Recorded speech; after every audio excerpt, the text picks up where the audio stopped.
RTO ಅಧಿಕಾರಿಗಳು ನೋಡಲೇಬೇಕಾದ story. ಯಾಕಂತ ಹೇಳಿದ್ರೆ ಇವರು ಟ್ರ್ಯಾಗರ್ ಇಟ್ಕೊಳ್ಳೋದು ಮಾತ್ರ ಅಲ್ಲ, ಇವರು ಅಕ್ರಮವಾಗಿ ನೆಲೆಸಿರೋದು ಮಾತ್ರ ಅಲ್ಲ, ಇವ್ರ ಬಳಿ ಕೆಲವು ಆಟೋಗಳಿದ್ದಾವೆ. ಸುಮಾರು 200ಕ್ಕೂ ಹೆಚ್ಚು ಜನ ಇದ್ರೆ ಇವರ ಮನೆಯಲ್ಲೆಲ್ಲ ಒಂದೊಂದು ಆಟೋ ಇದೆಯಂತೆ. ಯಾವುದೇ ದಾಖಲೆ ಇಲ್ಲ, ಯಾವುದೇ ನಂಬರ್ ಪ್ಲೇಟ್ ಇಲ್ಲ, ಯಾವುದೇ ಪುರಾವೆಗಳಿಲ್ಲ, ಏನೂ ಇಲ್ಲ, ಇನ್ಶೂರೆನ್ಸ್ ಇಲ್ಲ, ಫಿಟ್ನೆಸ್ ಸರ್ಟಿಫಿಕೇಟ್. ಕೇಳಲೇಬೇಡಿ RTO ಅಧಿಕಾರಿಗಳೇ. ಯಾರೋ ಒಬ್ಬ ಅಮಾಯಕ ಹೊಟ್ಟೆಪಾಡಿಗಾಗಿ ಆಟೋ ಓಡಿಸ್ಕೊಂಡು ಆತ ಜೀವನ ಮಾಡ್ತಾ ಇದ್ರೆ ಆತಂದು ಏನೇ ಒಂದು ದಾಖಲೆ ಇಲ್ಲ ಅಂತ ಹೇಳಿದ್ರು, ಒಂದಿನ ಇನ್ಶೂರೆನ್ಸ್ ಲ್ಯಾಪ್ಸ್ ಆದರೂ ಕೂಡ ಆತನ ಅಡ್ಡ ಹಾಕಿ ನೀವು ಫೈನ್ ಹಾಕ್ತೀರಿ. ಇಂಥ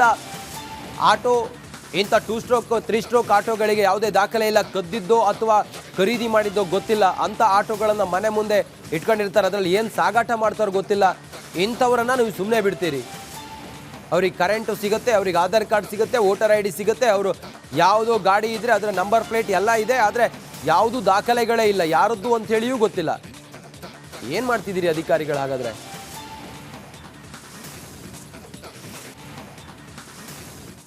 ಎಲ್ಲ ನೋಡಿರ್ಬೋದು ನೀವು, ಇಲ್ಲಿರೋ ವಾಹನಗಳಿಗೆ ಯಾವುದೇ ಥರದ ನಂಬರು ಡಾಕ್ಯುಮೆಂಟ್ಸು ಯಾವುದೂ ಇರೋದಿಲ್ಲ.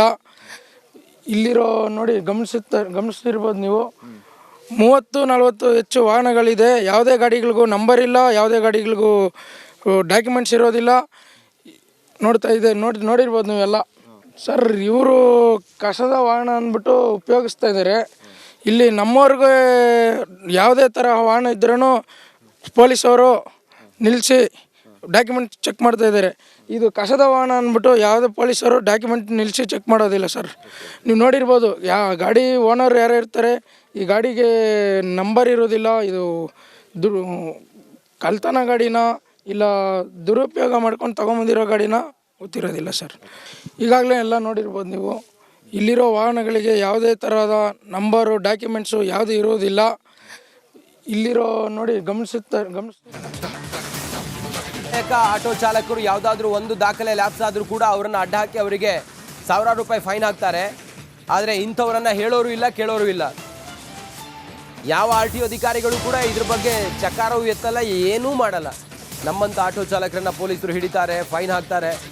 ಇಲ್ಲಿ ಯಾವುದೇ ದಾಖಲೆ ಇಲ್ಲದೆ ಓಡಾಡುವಂಥ ಆಟೋಗಳಿಗೆ ಯಾರೂ ಏನೂ ಮಾಡೋದಿಲ್ಲ. ಆನೇಕಲ್ನಲ್ಲಿ ಆಟೋ ಚಾಲಕ ಶಂಕರ್ ಇದನ್ನೆಲ್ಲ ನೋಡಿ ಆಕ್ರೋಶಿತರಾಗಿ ಮಾತಾಡಿದ್ದಾರೆ.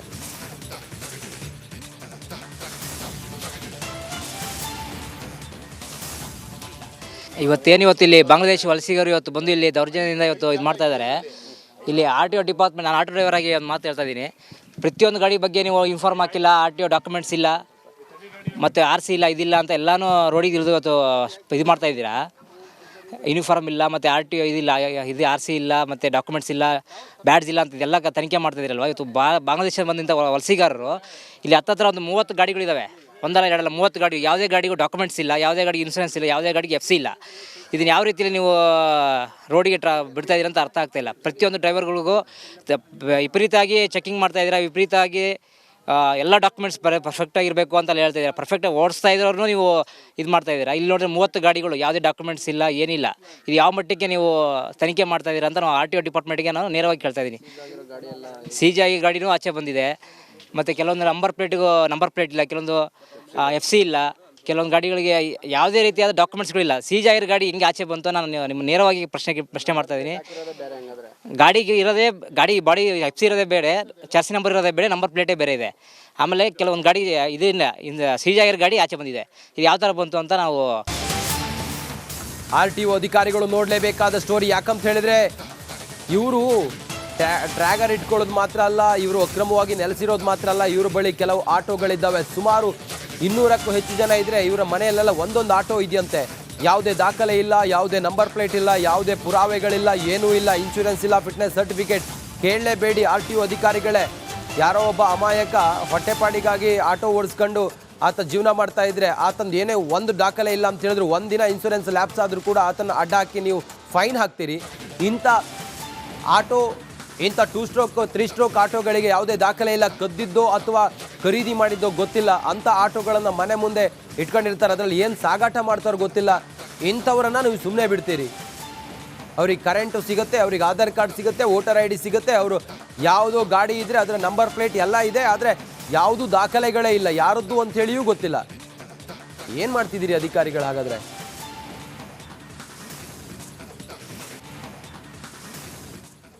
ನೋಡಿರ್ಬೋದು ನೀವು, ಇಲ್ಲಿರೋ ವಾಹನಗಳಿಗೆ ಯಾವುದೇ ಥರದ ನಂಬರು ಡಾಕ್ಯುಮೆಂಟ್ಸು ಯಾವುದೂ ಇರುವುದಿಲ್ಲ. ಇಲ್ಲಿರೋ ನೋಡಿ ಗಮನಿಸ್ತಿರ್ಬೋದು ನೀವು, 30-40 ಹೆಚ್ಚು ವಾಹನಗಳಿದೆ. ಯಾವುದೇ ಗಾಡಿಗಳಿಗೂ ನಂಬರ್ ಇಲ್ಲ, ಯಾವುದೇ ಗಾಡಿಗಳಿಗೂ ಡಾಕ್ಯುಮೆಂಟ್ಸ್ ಇರೋದಿಲ್ಲ. ನೋಡಿರ್ಬೋದು ನೀವೆಲ್ಲ. ಸರ್, ಇವರು ಕಸದ ವಾಹನ ಅಂದ್ಬಿಟ್ಟು ಉಪಯೋಗಿಸ್ತಾ ಇದ್ದಾರೆ. ಇಲ್ಲಿ ನಮ್ಮವ್ರಿಗೆ ಯಾವುದೇ ಥರ ವಾಹನ ಇದ್ರೂ ಪೊಲೀಸವರು ನಿಲ್ಲಿಸಿ ಡಾಕ್ಯುಮೆಂಟ್ ಚೆಕ್ ಮಾಡ್ತಾ ಇದ್ದಾರೆ. ಇದು ಕಸದ ವಾಹನ ಅಂದ್ಬಿಟ್ಟು ಯಾವುದೇ ಪೊಲೀಸರು ಡಾಕ್ಯುಮೆಂಟ್ ನಿಲ್ಲಿಸಿ ಚೆಕ್ ಮಾಡೋದಿಲ್ಲ ಸರ್. ನೀವು ನೋಡಿರ್ಬೋದು, ಗಾಡಿ ಓನರ್ ಯಾರು ಇರ್ತಾರೆ, ಈ ಗಾಡಿಗೆ ನಂಬರ್ ಇರೋದಿಲ್ಲ. ಇದು ಕಳ್ತನ ಗಾಡಿನ ಇಲ್ಲ ದುರುಪಯೋಗ ಮಾಡ್ಕೊಂಡು ತೊಗೊಂಬಂದಿರೋ ಗಾಡಿನ ಗೊತ್ತಿರೋದಿಲ್ಲ ಸರ್. ಈಗಾಗಲೇ ಎಲ್ಲ ನೋಡಿರ್ಬೋದು ನೀವು, ಇಲ್ಲಿರೋ ವಾಹನಗಳಿಗೆ ಯಾವುದೇ ಥರದ ನಂಬರು ಡಾಕ್ಯುಮೆಂಟ್ಸು ಯಾವುದೂ ಇರೋದಿಲ್ಲ. ಇಲ್ಲಿರೋ ನೋಡಿ ಆಟೋ ಚಾಲಕರು ಯಾವುದಾದ್ರೂ ಒಂದು ದಾಖಲೆ ಲ್ಯಾಪ್ಸ್ ಆದರೂ ಕೂಡ ಅವರನ್ನು ಅಡ್ಡ ಹಾಕಿ ಅವರಿಗೆ ಸಾವಿರಾರು ರೂಪಾಯಿ ಫೈನ್ ಹಾಕ್ತಾರೆ. ಆದರೆ ಇಂಥವರನ್ನು ಹೇಳೋರು ಇಲ್ಲ, ಕೇಳೋರು ಇಲ್ಲ.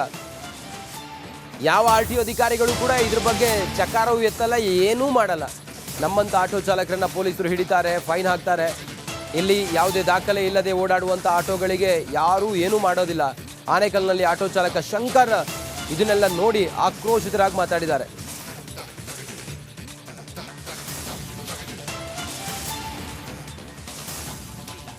ಇವತ್ತು ಇಲ್ಲಿ ಬಾಂಗ್ಲಾದೇಶ ವಲಸಿಗರು ಇವತ್ತು ಬಂದು ಇಲ್ಲಿ ದೌರ್ಜನ್ಯದಿಂದ ಇವತ್ತು ಇದು ಮಾಡ್ತಾ ಇದ್ದಾರೆ. ಇಲ್ಲಿ RTO ಡಿಪಾರ್ಟ್ಮೆಂಟ್, ನಾನು ಆಟೋ ಡ್ರೈವರ್ ಆಗಿ ಒಂದು ಮಾತು ಹೇಳ್ತಾ ಇದ್ದೀನಿ. ಪ್ರತಿಯೊಂದು ಗಾಡಿ ಬಗ್ಗೆ ನೀವು ಇನ್ಫಾರ್ಮ್ ಹಾಕಿಲ್ಲ, RTO ಡಾಕ್ಯುಮೆಂಟ್ಸ್ ಇಲ್ಲ, ಮತ್ತು RC ಇಲ್ಲ, ಇದಿಲ್ಲ ಅಂತ ಎಲ್ಲನೂ ರೋಡಿಗೆ ಇಳಿದು ಇವತ್ತು ಇದು ಮಾಡ್ತಾ ಇದ್ದೀರಾ. ಯೂನಿಫಾರ್ಮ್ ಇಲ್ಲ, ಮತ್ತು RTO ಇದಿಲ್ಲ, ಇದು RC ಇಲ್ಲ, ಮತ್ತು ಡಾಕ್ಯುಮೆಂಟ್ಸ್ ಇಲ್ಲ, ಬ್ಯಾಡ್ಜ್ ಇಲ್ಲ ಅಂತ ಇದೆಲ್ಲ ತನಿಖೆ ಮಾಡ್ತಾಯಿದ್ದೀರಲ್ವ. ಇವತ್ತು ಬಾಂಗ್ಲಾದೇಶದಲ್ಲಿ ಬಂದಂಥ ವಲಸಿಗಾರರು ಇಲ್ಲಿ ಹತ್ತಿರ ಒಂದು 30 ಗಾಡಿಗಳಿದ್ದಾವೆ. ಒಂದಲ್ಲ ಎರಡಲ್ಲ 30 ಗಾಡಿ. ಯಾವುದೇ ಗಾಡಿಗೂ ಡಾಕ್ಯುಮೆಂಟ್ಸ್ ಇಲ್ಲ, ಯಾವುದೇ ಗಾಡಿಗೆ ಇನ್ಸೂರೆನ್ಸ್ ಇಲ್ಲ, ಯಾವುದೇ ಗಾಡಿಗೆ FC ಇಲ್ಲ. ಇದನ್ನು ಯಾವ ರೀತಿಯಲ್ಲಿ ನೀವು ರೋಡಿಗೆ ಬಿಡ್ತಾ ಇದ್ದೀರ ಅಂತ ಅರ್ಥ ಆಗ್ತಾಯಿಲ್ಲ. ಪ್ರತಿಯೊಂದು ಡ್ರೈವರ್ಗಳಿಗೂ ವಿಪರೀತವಾಗಿ ಚೆಕಿಂಗ್ ಮಾಡ್ತಾಯಿದ್ದೀರಾ, ವಿಪರೀತವಾಗಿ ಎಲ್ಲ ಡಾಕ್ಯುಮೆಂಟ್ಸ್ ಪರ್ಫೆಕ್ಟಾಗಿರಬೇಕು ಅಂತ ಹೇಳ್ತಾ ಇದ್ದೀರಾ. ಪರ್ಫೆಕ್ಟಾಗಿ ಓಡಿಸ್ತಾ ಇದ್ರೂ ನೀವು ಇದು ಮಾಡ್ತಾಯಿದ್ದೀರಾ. ಇಲ್ಲಿ ನೋಡಿದ್ರೆ 30 ಗಾಡಿಗಳು, ಯಾವುದೇ ಡಾಕ್ಯುಮೆಂಟ್ಸ್ ಇಲ್ಲ, ಏನಿಲ್ಲ. ಇದು ಯಾವ ಮಟ್ಟಕ್ಕೆ ನೀವು ತನಿಖೆ ಮಾಡ್ತಾಯಿದ್ದೀರಾ ಅಂತ ನಾವು RTO ಡಿಪಾರ್ಟ್ಮೆಂಟ್ಗೆ ನಾನು ನೇರವಾಗಿ ಕೇಳ್ತಾ ಇದ್ದೀನಿ. ಸೀಜ್ ಆಗಿ ಗಾಡಿನೂ ಆಚೆ ಬಂದಿದೆ, ಮತ್ತು ಕೆಲವೊಂದು ನಂಬರ್ ಪ್ಲೇಟ್ ಇಲ್ಲ, ಕೆಲವೊಂದು FC ಇಲ್ಲ, ಕೆಲವೊಂದು ಗಾಡಿಗಳಿಗೆ ಯಾವುದೇ ರೀತಿಯಾದ ಡಾಕ್ಯುಮೆಂಟ್ಸ್ಗಳಿಲ್ಲ. ಸೀಜ್ ಆಗಿರೋ ಗಾಡಿ ಹಿಂಗೆ ಆಚೆ ಬಂತು. ನಾನು ನಿಮ್ಮ ನೇರವಾಗಿ ಪ್ರಶ್ನೆ ಮಾಡ್ತಾ ಇದ್ದೀನಿ. ಗಾಡಿಗೆ ಇರೋದೇ ಬಾಡಿ FC ಇರೋದೇ ಬೇರೆ, ಚಾರ್ಸಿ ನಂಬರ್ ಇರೋದೇ ಬೇರೆ, ನಂಬರ್ ಪ್ಲೇಟೇ ಬೇರೆ ಇದೆ. ಆಮೇಲೆ ಕೆಲವೊಂದು ಗಾಡಿ ಇದರಿಂದ ಸೀಜ್ ಆಗಿರೋ ಗಾಡಿ ಆಚೆ ಬಂದಿದೆ. ಇದು ಯಾವ ಥರ ಬಂತು ಅಂತ ನಾವು RTO ಅಧಿಕಾರಿಗಳು ನೋಡಲೇಬೇಕಾದ ಸ್ಟೋರಿ. ಯಾಕಂತ ಹೇಳಿದ್ರೆ ಇವರು ಟ್ರ್ಯಾಗರ್ ಇಟ್ಕೊಳ್ಳೋದು ಮಾತ್ರ ಅಲ್ಲ, ಇವರು ಅಕ್ರಮವಾಗಿ ನೆಲೆಸಿರೋದು ಮಾತ್ರ ಅಲ್ಲ, ಇವ್ರ ಬಳಿ ಕೆಲವು ಆಟೋಗಳಿದ್ದಾವೆ. ಸುಮಾರು 200ಕ್ಕೂ ಹೆಚ್ಚು ಜನ ಇದ್ದರೆ ಇವರ ಮನೆಯಲ್ಲೆಲ್ಲ ಒಂದೊಂದು ಆಟೋ ಇದೆಯಂತೆ. ಯಾವುದೇ ದಾಖಲೆ ಇಲ್ಲ, ಯಾವುದೇ ನಂಬರ್ ಪ್ಲೇಟ್ ಇಲ್ಲ, ಯಾವುದೇ ಪುರಾವೆಗಳಿಲ್ಲ, ಏನೂ ಇಲ್ಲ, ಇನ್ಶೂರೆನ್ಸ್ ಇಲ್ಲ, ಫಿಟ್ನೆಸ್ ಸರ್ಟಿಫಿಕೇಟ್. ಕೇಳಲೇಬೇಡಿ RTO ಅಧಿಕಾರಿಗಳೇ. ಯಾರೋ ಒಬ್ಬ ಅಮಾಯಕ ಹೊಟ್ಟೆಪಾಡಿಗಾಗಿ ಆಟೋ ಓಡಿಸ್ಕೊಂಡು ಆತ ಜೀವನ ಮಾಡ್ತಾ ಇದ್ರೆ, ಆತಂದು ಏನೇ ಒಂದು ದಾಖಲೆ ಇಲ್ಲ ಅಂತ ಹೇಳಿದ್ರು, ಒಂದಿನ ಇನ್ಶೂರೆನ್ಸ್ ಲ್ಯಾಪ್ಸ್ ಆದರೂ ಕೂಡ ಆತನ ಅಡ್ಡ ಹಾಕಿ ನೀವು ಫೈನ್ ಹಾಕ್ತೀರಿ. ಇಂಥ 2 ಸ್ಟ್ರೋಕ್ 3 ಸ್ಟ್ರೋಕ್ ಆಟೋಗಳಿಗೆ ಯಾವುದೇ ದಾಖಲೆ ಇಲ್ಲ, ಕದ್ದಿದ್ದೋ ಅಥವಾ ಖರೀದಿ ಮಾಡಿದ್ದೋ ಗೊತ್ತಿಲ್ಲ. ಅಂಥ ಆಟೋಗಳನ್ನು ಮನೆ ಮುಂದೆ ಇಟ್ಕೊಂಡಿರ್ತಾರೆ, ಅದರಲ್ಲಿ ಏನು ಸಾಗಾಟ ಮಾಡ್ತಾರೋ ಗೊತ್ತಿಲ್ಲ. ಇಂಥವ್ರನ್ನ ನೀವು ಸುಮ್ಮನೆ ಬಿಡ್ತೀರಿ.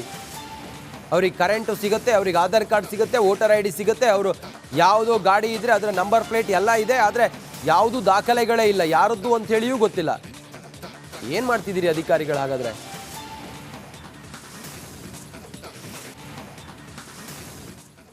ನೋಡಿರ್ಬೋದು ನೀವು, ಇಲ್ಲಿರೋ ವಾಹನಗಳಿಗೆ ಯಾವುದೇ ಥರದ ನಂಬರು ಡಾಕ್ಯುಮೆಂಟ್ಸು ಯಾವುದೂ ಇರೋದಿಲ್ಲ. ಇಲ್ಲಿರೋ ನೋಡಿ ಗಮನಿಸ್ತಿರ್ಬೋದು ನೀವು, 30-40 ಹೆಚ್ಚು ವಾಹನಗಳಿದೆ. ಯಾವುದೇ ಗಾಡಿಗಳಿಗೂ ನಂಬರ್ ಇಲ್ಲ, ಯಾವುದೇ ಗಾಡಿಗಳಿಗೂ ಡಾಕ್ಯುಮೆಂಟ್ಸ್ ಇರೋದಿಲ್ಲ. ನೋಡಿರ್ಬೋದು ನೀವೆಲ್ಲ. ಸರ್, ಇವರು ಕಸದ ವಾಹನ ಅಂದ್ಬಿಟ್ಟು ಉಪಯೋಗಿಸ್ತಾ ಇದ್ದಾರೆ. ಇಲ್ಲಿ ನಮ್ಮವ್ರಿಗೆ ಯಾವುದೇ ಥರ ವಾಹನ ಇದ್ರೂ ಪೊಲೀಸವರು ನಿಲ್ಲಿಸಿ ಡಾಕ್ಯುಮೆಂಟ್ ಚೆಕ್ ಮಾಡ್ತಾ ಇದ್ದಾರೆ. ಇದು ಕಸದ ವಾಹನ ಅಂದ್ಬಿಟ್ಟು ಯಾವುದೇ ಪೊಲೀಸರು ಡಾಕ್ಯುಮೆಂಟ್ ನಿಲ್ಲಿಸಿ ಚೆಕ್ ಮಾಡೋದಿಲ್ಲ ಸರ್. ನೀವು ನೋಡಿರ್ಬೋದು, ಗಾಡಿ ಓನರ್ ಯಾರು ಇರ್ತಾರೆ, ಈ ಗಾಡಿಗೆ ನಂಬರ್ ಇರೋದಿಲ್ಲ. ಇದು ಕಳ್ತನ ಗಾಡಿನ ಇಲ್ಲ ದುರುಪಯೋಗ ಮಾಡ್ಕೊಂಡು ತೊಗೊಂಬಂದಿರೋ ಗಾಡಿನ ಗೊತ್ತಿರೋದಿಲ್ಲ ಸರ್.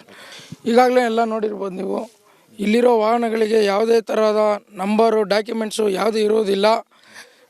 ಇಲ್ಲಿರೋ ನೋಡಿ ಆಟೋ ಚಾಲಕರು ಯಾವುದಾದ್ರೂ ಒಂದು ದಾಖಲೆ ಲ್ಯಾಪ್ಸ್ ಆದರೂ ಕೂಡ ಅವರನ್ನು ಅಡ್ಡ ಹಾಕಿ ಅವರಿಗೆ ಸಾವಿರಾರು ರೂಪಾಯಿ ಫೈನ್ ಹಾಕ್ತಾರೆ. ಆದರೆ ಇಂಥವರನ್ನ ಹೇಳೋರು ಇಲ್ಲ, ಕೇಳೋರು ಇಲ್ಲ. ಯಾವ RTO ಅಧಿಕಾರಿಗಳು ಕೂಡ ಇದ್ರ ಬಗ್ಗೆ ಚಕಾರವು ಎತ್ತಲ್ಲ, ಏನೂ ಮಾಡಲ್ಲ. ನಮ್ಮಂಥ ಆಟೋ ಚಾಲಕರನ್ನ ಪೊಲೀಸರು ಹಿಡಿತಾರೆ, ಫೈನ್ ಹಾಕ್ತಾರೆ. ಇಲ್ಲಿ ಯಾವುದೇ ದಾಖಲೆ ಇಲ್ಲದೆ ಓಡಾಡುವಂಥ ಆಟೋಗಳಿಗೆ ಯಾರೂ ಏನೂ ಮಾಡೋದಿಲ್ಲ. ಆನೇಕಲ್ನಲ್ಲಿ ಆಟೋ ಚಾಲಕ ಶಂಕರ್ ಇದನ್ನೆಲ್ಲ ನೋಡಿ ಆಕ್ರೋಶಿತರಾಗಿ ಮಾತಾಡಿದ್ದಾರೆ.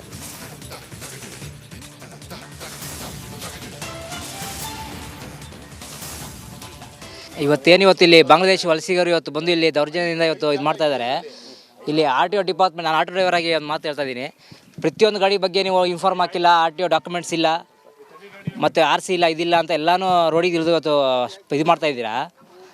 ಯೂನಿಫಾರ್ಮ್ ಇಲ್ಲ, ಮತ್ತು RTO ಇದಿಲ್ಲ, ಇದು RC ಇಲ್ಲ, ಮತ್ತು ಡಾಕ್ಯುಮೆಂಟ್ಸ್ ಇಲ್ಲ, ಬ್ಯಾಡ್ಜ್ ಇಲ್ಲ ಅಂತ ಇದೆಲ್ಲ ತನಿಖೆ ಮಾಡ್ತಾಯಿದ್ದೀರಲ್ವ. ಇವತ್ತು ಬಾಂಗ್ಲಾದೇಶ ಬಂದಂಥ ವಲಸಿಗಾರರು ಇಲ್ಲಿ ಹತ್ತತ್ರ ಒಂದು 30 ಗಾಡಿಗಳಿದ್ದಾವೆ, ಒಂದಲ್ಲ ಎರಡಲ್ಲ 30 ಗಾಡಿ. ಯಾವುದೇ ಗಾಡಿಗೂ ಡಾಕ್ಯುಮೆಂಟ್ಸ್ ಇಲ್ಲ, ಯಾವುದೇ ಗಾಡಿಗೆ ಇನ್ಸೂರೆನ್ಸ್ ಇಲ್ಲ, ಯಾವುದೇ ಗಾಡಿಗೆ FC ಇಲ್ಲ. ಇದನ್ನು ಯಾವ ರೀತಿಯಲ್ಲಿ ನೀವು ರೋಡಿಗೆ ಬಿಡ್ತಾ ಇದ್ದೀರ ಅಂತ ಅರ್ಥ ಆಗ್ತಾಯಿಲ್ಲ. ಪ್ರತಿಯೊಂದು ಡ್ರೈವರ್ಗಳಿಗೂ ವಿಪರೀತವಾಗಿ ಚೆಕಿಂಗ್ ಮಾಡ್ತಾಯಿದ್ದೀರಾ, ವಿಪರೀತವಾಗಿ ಎಲ್ಲ ಡಾಕ್ಯುಮೆಂಟ್ಸ್ ಪರ್ಫೆಕ್ಟಾಗಿರಬೇಕು ಅಂತ ಹೇಳ್ತಾ ಇದ್ದೀರಾ. ಪರ್ಫೆಕ್ಟಾಗಿ ಓಡಿಸ್ತಾ ಇದ್ರೂ ನೀವು ಇದು ಮಾಡ್ತಾಯಿದ್ದೀರಾ. ಇಲ್ಲಿ ನೋಡಿದ್ರೆ 30 ಗಾಡಿಗಳು, ಯಾವುದೇ ಡಾಕ್ಯುಮೆಂಟ್ಸ್ ಇಲ್ಲ, ಏನಿಲ್ಲ.